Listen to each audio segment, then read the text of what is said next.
Hey everyone, it's Kong again with the 24th issue of the Langrisser Lookout.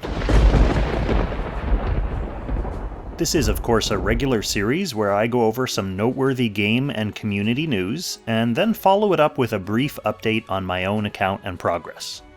So let's start with the important stuff, which is the news.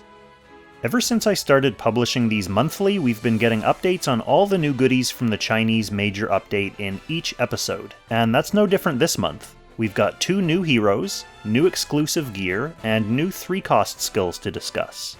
For the first time in a long while, there's also an all-new game mode, so I'll talk about that afterwards. But first, we've got 2 new heroes, Christiane and Suzette from Langrisser Reincarnation Tensei. Christiane is hoping to bring Princess Alliance back into prominence alongside current meta factions Langrisser Reincarnation and Empire's Honor. Besides being a member of those 3 factions, her 3-cost skill is a combination of her enhanced tanking skill and a new faction buff for Princess Alliance. So she is a tank and a faction buffer. This frees Shelfaniel and Luna from having to bring their faction buffs if you want to run an all-princess team, and it also kind of bundles everything you might have wanted from Amelia in a convenient non-Amelia package. Her skills and her talent have a floral theme, so I have the next 6 months to get PhDs in botany and horticulture before I have to explain how she works in Should You Summon. Suzette is a long-range archer, and she's a member of Langrisser Reincarnation and Meteor Strike. She has multiple physical AoE attacks, a skill that significantly reduces her cooldowns, and a skill that teleports an ally and deals AoE damage around them wherever they land, so that's pretty neat. For new gear, Yulia gets a robe that basically gives her the pre-battle procs from Godly Menace for 1 turn every time she revives. So when she trips her revive, if she enters combat within the next turn, she deals fixed damage to the enemy and gets some healing.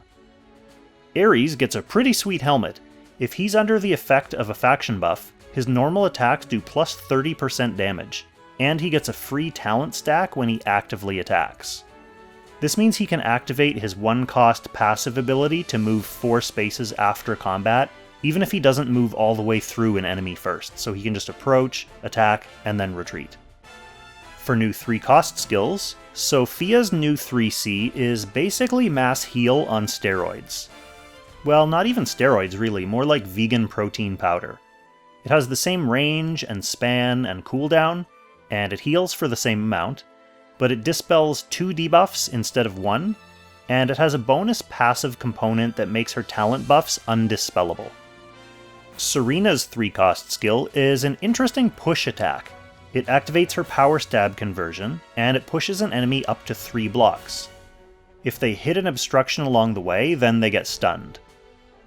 It also has a passive component that reduces damage by 25% for nearby allies who are at full health. Finally, Leonhardt finally gets a 3C skill. Do you like doing multiple AoEs? Yeah, him too. This one does a 2-ring AoE attack, and then summons a cute little Leonhardt clone who also has his own AoE skills. And he'll apparently tank damage for the real Leonhardt if he's within range. When the clone dies, it restores 30% HP to Leonhardt and reduces his skill cooldowns. Alright, so here's something a little more interesting than the usual new kit rundowns. We're also getting a new PvE mode. It's definitely been a while. The initial phase of this mode seems to be based on the 9 realms or 9 worlds of Norse mythology. We have this little Yggdrasil map, and in each of these 9 worlds you'll unlock the ability to form a pact with the gods, who are these big robot guys. Actually, why don't I show you the trailer for the new mode first so you can get a little bit of hype and visualization of what's happening here?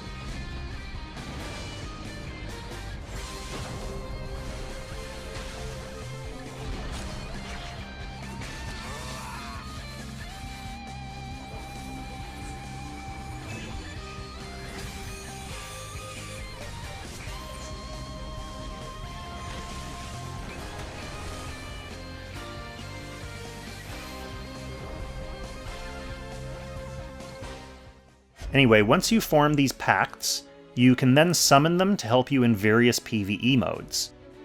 The first realm to open is Svartalfheim, the home of the Dark Elves, and I'm not sure how frequently the new realms will open, or if they'll only be open on a rotation, one at a time like Ancient Beckoning, or what the plan is exactly. But the other 9 realms should be Niflheim, a cold and empty land of mist, Muspelheim, the home of Surtur's fire giants, Asgard, obviously the home of Odin and the Aesir, Midgard, the home of people like us, Jotunheim, the home of the giants, Vanheim, the home of the Vanir, a different group of gods, Alfheim, the home of the elves, and Helheim, the underworld. All of these realms are held in the roots and branches of Yggdrasil, the world tree, which is what this little map looks like.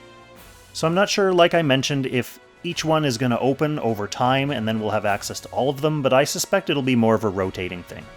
I can't wait to visit them all. The second part of this new mode is simply what looks like a new Bonding Realms style menu, where you can use the pact forging materials that you farmed in the 9 realms to strengthen your own stats and probably the stats of your pet gods. This should be a really interesting addition to the character growth grind, and a welcome way to counterbalance the huge impact that Anarchy training and troop power has on overall unit strength. So that's all coming up in the near future, but we also have some sweet new content coming up this very week. The new Dimensional Expedition Guild Battle content will finally arrive after a month's delay, and give us a chance to grind some tough battles for some good loot, including the crystals needed to unlock the SP class upgrades for Hein and Freya. Unlike the Lottos, this isn't a get the crystal and then pick one or the other situation. I'm pretty sure that you can buy both of these crystals with your reward token currency. So buckle down and get ready to get to work, because by the time this video launches, unfortunately, it'll be too late to change guilds in time to get into the event.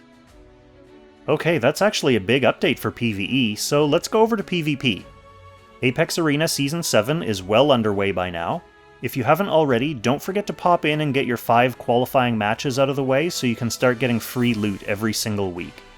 Even if you don't consider yourself a PvP player, all you have to do is queue in and then retreat from 5 matches in a row, and you'll start getting enchantment scrolls every week for free for doing nothing other than that. If you are a PvP player, then obviously you're going to want to start winning some matches, because if you reach Gold 3 and do at least 10 battles, you can unlock this sweet skin for Sophia. In addition to the regular Apex Arena, the good folks who run the Summit der Langrisser community tournaments have been running a side tourney called the King of the Summit. This is an invitational tournament featuring anyone who reached the top 16 in the previous seasons of the event, so it's basically the best of the best. The next season of the Summit itself has also begun just this weekend, with 125 participants, so that's a huge season.